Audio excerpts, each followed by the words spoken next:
Finally, Benita akomezeddwawo e Uganda era nga wamma ku kisaawe bamwaniriza nga mukungu awo omwami kisa kya Mukama ne banne be bamunonye ku kisaawe ate ye generations munnange akyalemezezza munne Honorable Minister Justin Namere nabyo ogenda kubanga obifuna mu maaso awo. Pastor Rose Bugingo ono navuddeyo n'ategeeza endiga zonna ezisabira wali kukananira nti omwana gwe bazadde ne Susan Makula wa church yonna wabula si wawe babiri bokka nabyo ogenda kubifuna maaso awo. Vinka naye ayongedde okubakoowoola mugamba mutyamu asiimutya abantu bange kansubire nti muli bulungi ba mikwano ng'enkola yaffe mbasaba video nomugimpe like era nensaba gwe wenna atanaba kusubscribinga wano ku Suvia News Excellent mukwano subscribinga era onyigene mu notification bell olemesubwanga byonna byemba nteekayo wano ku Suvia News Extra. Ninyongera okusabirako mu mwenna abalwadde abakosefu tisabe ekisa kya Mukama ate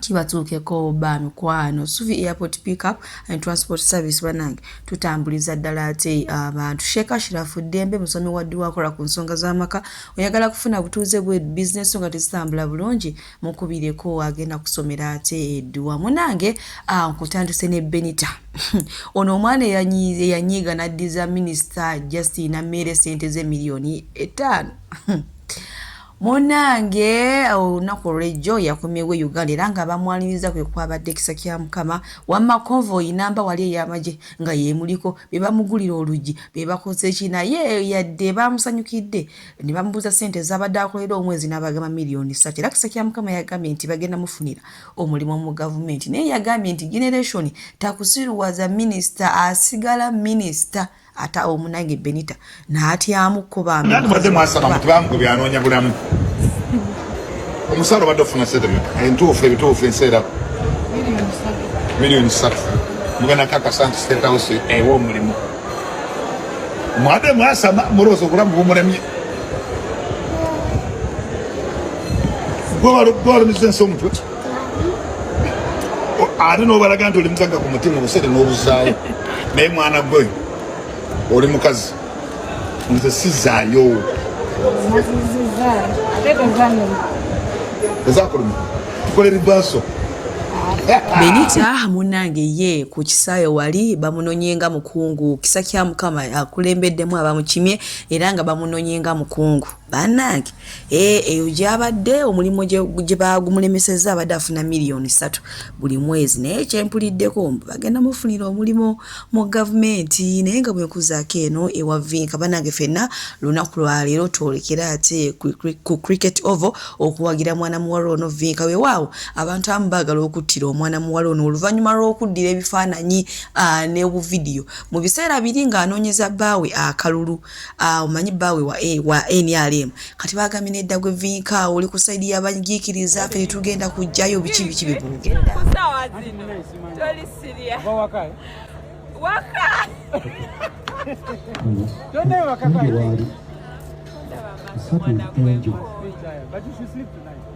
Inshallah. After the whole thing. Yeah. We like mwana gola za nebaka. nina njya uga neba na wake na But patuli bubi. Bane kapne wende. why say wo kubambuka Nice. Can't stay. So lunaku lwaleero ffenna tuti erugogo munanga ate okuwagira mwana muwala ono Vinka weewaawo abantu ate babireesemu ebyobufuzi mbu ye ali ku sayidi enyigiikiriza kati nawe ne wobeera gwe oli yali bbaawe nga naye alina okumubeerawo mu mbeera yonna okunoonya akalulu. So byebyo nenga bwenkuzaako eno ew'omusumba Rose Bugingo manyi munaye Sekawere mukyala waffe oli Susan Makula yatuzaalira omwana ow'obuwala nga ye Berita. Naye munange omusumba Rose Bugingo avuddeyo n'agamba nti omwana ono munaye gwe bazadde si waawe babiri bokka wabula wa abantu bonna abasabira ku church ya Pastor Bugingo wa Kananiland. Bw'oba omanyi nti osabirayo oyo omwana Susan Makula gwe yazadde wuwo okiwulidde ekintu ekyo omusumba Rose Bugingo muyina maaso wana ate naye nga omwana w'omusumba Bugingo ne Susan Makula wa kanisa yonna omwana w'omusumba Bugingo ne Susan Makula wa kanisa yonna omwana w'omusumba Bugingo ne Susan Makula wa ggwanga lyonna wansi yonna naye yali alemeddeyo wanika emikono omubireko Mukama ffe mubireko ng'osanyuka kuva ku ntobo ya mutima gwo, era kwe kusaba kwange nti n'ekikyo Katonda akikolere mu linnya erya Yesu. Kwe kusaba kwange nti n'ekikyo Katonda akikole mu linnya erya Yesu. Kwe kusaba kwange nti n'ekikyo Katonda akikole mu linnya erya Yesu. Ng'okyali mulamu teweevuma ggwanga, ng'okyali mulamu baleke boogere, ali baanukula. Kubira Mukama engalo ez'amaanyi. Ng'okyali mulamu baleke boogere, ali baanukula. Yimusa emikono gyo waggulu gwogo boogeredde nnyo. Boogedde ne boogera n'abatalina amannyo ne boogera. Yimusa emikono gyo. Nsaba Katonda wa Ibulayimu ne Isaaka ne Yakobo, oyo ayanukula ku lwaffe. Nsaba Katonda wa Ibulayimu ne Isaaka ne Yakobo, olwazi olw'edda n'edda kwenyimiridde era eyampita, ayanukule ku kye bakwogerako muwala gwe. Tosobola kwewolereza n'osinga abaddu ba Sitaani, naye Mukama ayogera omulundi gumu, weewaawo ebiri, omulabe n'asirika. Muwala gwe nsaba Mukama yaba akwogerera. Muvubuka gwe nsaba Mukama yaba akwogerera. Mukyala gwe Mukama yaba ayanukula. Musajja gwe Mukama yaba ayanukula. Wafuuka emboozi kubanga walemera mu muzigo, nsaba Katonda agabirira ozimbe. Wafuuka emboozi kubanga abaana bo babagoba buli kaseera, nsaba Katonda yanukule. Ku mulundi guno ng'abaana baddayo tewagenda kuba. Bw'atyo omusumba Rose Yasuukingo ye amaze okutegeeza abantu abasabira mu church ye wali Kalaninland nti omwana Susan Makula gwe yazadde si waawe bokka babiri, apaana wabula wa church yonna. Naye nga bwe nkuzaako eno bannange generations afuuse ensonga, era nga ina video gyakoze ngenda kubanga njibaterako mu maaso awo ng'agamba Honorable Minister Namere Justin nti munaye tageza n'akola obubaddi bwe yamunyumiza nti singa aba yawukanye n'omuntu mbunga obw'okuba omuntu n'amugyamu amannyo obw'okumukolako effujjo mbu wano oyinza banaye bingi byayogedde agambye nti singa ageza n'abimukolako ajja kumukuba. Eno video egenda eri Minister Namere bingi byayogedde ate era nga yesembeddeyo ddala. Mpozi nga waliwo akayiseemu mu maaso awo, naye eno ye video eri official ekugamba nti yesembeddeyo ddala okuba nti nsobola okwogera erinnya ly'omu bulamu bwange oba okubaako ne kyenkwogeddeko. Ate nze abamanyi wano bamanyi, kasita nkuta nkuta. Now awumpulirize bulungi, tulaba nti wanyumizanga emizannyo gyo abantu b'ofunamu obutakkaanya nabo ebintu by'obakola. Tisimanyi obaswaze, simanyi obasindikira abantu ne babakuba, simanyi ne babakwata video bateeke ku mikutu babaswaze. Njagala ompulirize bulungi. Namere ne bumala bukya ku makya ne bakugamba nti jenaali wali mu restaurant n'osindika abantu nti mugende mu mukuba ali yekka, nti mumuteeke ku mikutu bamuswazi. Oba olunaku lw'olireeta ekintu ekigaa nti kino okikoze nga luno olutalo luwedde, ebiriwo nga terunaggwa naye nga luwedde. Nkulayirira Namere example entono gye nsobola okuwa, ate siri mu kutiisatiisa. Kyovola video eno ngikoze ebeere public nti muli gijjayo. Tola nti otambula n'abasirikale tofuluma nga tobayina, ng'ate ffe tubaleka na waka ne tufuluma nga tuli fekka. Mwenda gwa kiro nga ndi ku kkubo gwe tosobola kikola, ate nze nkikola. Nkulayirira olunaku lw'oligezaako okunzannya omuzannyo ogwo, video eno mugitereke. Lwe lunaku kati nkusigira ekifaananyi, lwe lunaku lw'olisanga nga ennyumba yo ngikutte bwe nti mu ngalo, basically ndigisibukulula wansi uprooting. Ntwaliremu ebijiiko masuwaani, musajja abaana n'abakozi nga naawe muuli ate nga weebase.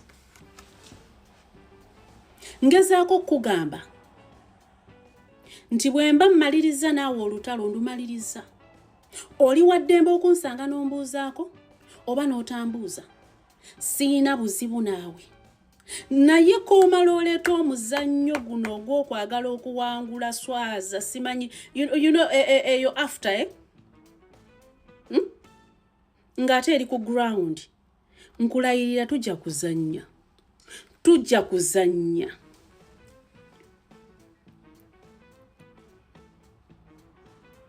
era njagala okimanye nti gwe bw'oba owulira nti kati ofunye omulabe ng'abalabe bo bootereka emyaka 10 emabega mbu gwe bakyali balabe bo. Nze siri mulabe wo. Nze nabadde nkiliyaringa linnya lyange nakukujja mu bulamu bwange kyovala navayirenga nti nkubulookinze naye nkikola public. Ebyange bigwera wano by the way. Era bamanyi bigwera wano. Nkutadde sikuyinaako obuzibu tombe simanyi oba nnyinako obuzibu gwamanyi naye olunaku lw'olyesanga n'eggaali yange n'ogaa nti onnyingira nja kuyingira nkufulumire mu mugongo. That I can assure you. Nze sitya kufa. Ate sikakuba nti ndi musiraamu naye nze ndi mukkiriza. Sitya kufa ate sitya kulwana naddala nga ndi ku mazima. So gwe kozesa obuyinza bwoga nti oyina bw'otamanyi na buyinza ki olowooze nti abalala tebayina omala onteeke mu mizannyo gyo gy'ozannya ku ground. Nja kulaga nti waliyo abakazi bakateero nga tebatunda njaga wabula nga bo bwe baba basazeewo basalawo. Kiddamu nkikaatiriza ndi mwana wa mulwanyi. Nammere, I wish you all the best. Release my name. I have released your name. Bannayuganda mumbuliro banjogeddemu bubi naye video eno mugiterekanga ti generations yatugamba omuntu bw'aba apulaninga naawe omupulaningira. Nze toli mulabe wange n'akatono. Tontambala sikutambala tonyingira sikuyingira nyingira nkufulumiremu mu mugongo.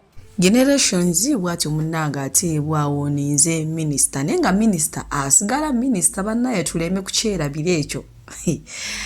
Wetuli awo bantu bange. Monange generations ebigambo byayogedde ku Minister Justin Nammere monanga abantu nti byabasanyusiza kubanga baaliko ab'omukwano mu kaseera akatini. Naye akaseera akatini ako yasensudde munne ndowooza okuva ku kagera akasooka paka ku kaviira akasembayo ng'asensula Honorable Justin Nammere. Abantu bamukyabanyiiziza bagambye nti oli mukyala mulungi naye ebikolwa byo byesitaza byenyamiza so kulabika n'akatambi era zekamba sibulire wano omukama abankuumire abampeere kyonna kyemusinga okwagala. Bye bye. Generations official oswadde nnyo noswaluka oli mukazi mulungi nnyo nga bwe bakugamba mu comment section yo. Simanyi oba yo beautiful naye oli mukazi mulungi nnyo Katonda byonna yabikuwa okuba nti okola bino byokola. You people, let me tell you. Bobo oli obaddeko n'omukwano nga kwali gukubeeredde woneka bakantu katini bwe kati ne gukujja wabi nga mulina kye mwali mukyeyalizeeko mulimu byolina okwerekera. Bw'obanga Nammere yakuswa n'akutwalako ewuwe n'akwambaza olugoye n'akuwerekera n'omuwerekera mulayire for God's sake n'alayira ng'oli wali ku lusegere bangi be yalina baali basobola omuwerekera. Sura kwanti wali yakyo kifunamu. That means she was your friend. She was your friend. Naye Nammere teyali mukwano gwo. Tosobola kugamba nse generations nti Nammere mwali ba mukwano. Ogwo si gwe mukwano badde tomwagala. Era badde mulabewo sigamba nti Nammere mutuufu. Kwene ensonga gye njogera no. Sigamba nti kye njogera Nammere mutuufu. But what you did was totally wrong. Emirundi 10. Abantu bakoze abantu ne baawukana n'abantu they went silent.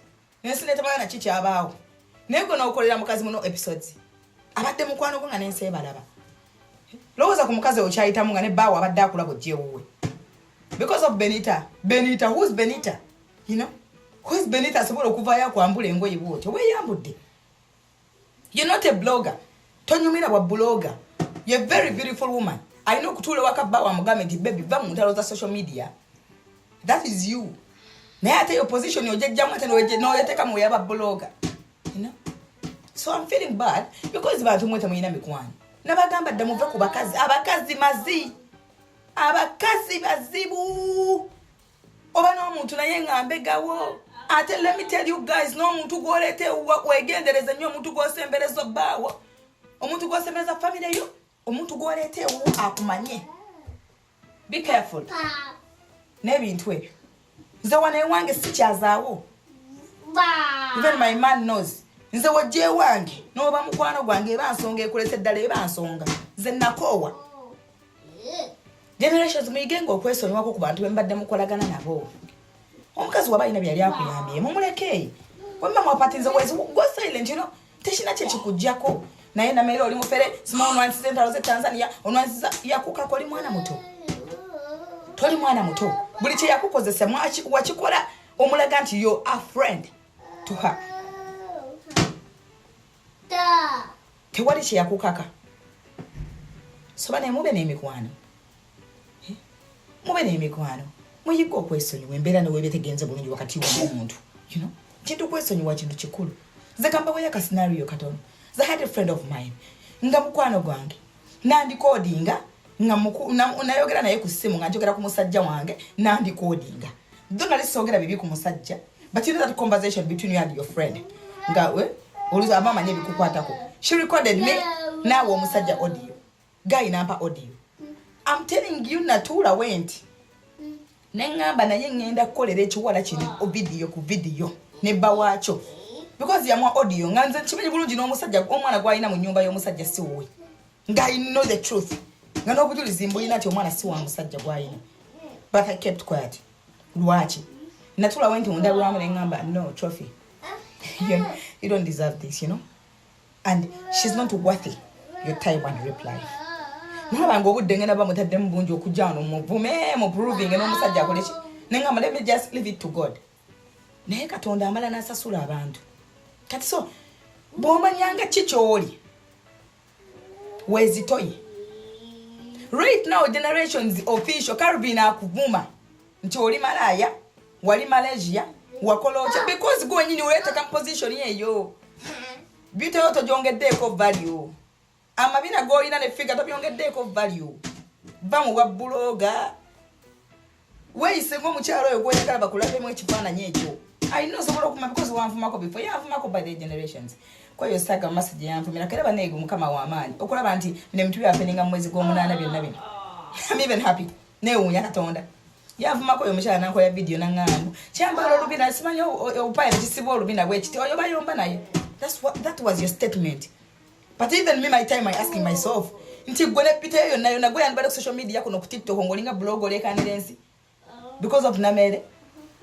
I'm not siding with Namere but I'm siding with her because she was your friend Namere yo mwizo omulaba nti ayinza obba mulalu but ayamba abantu oba kuyambidde mu camera off camera aba kuyambye ate abantu mulaba mulabanga ababya bali stable they are real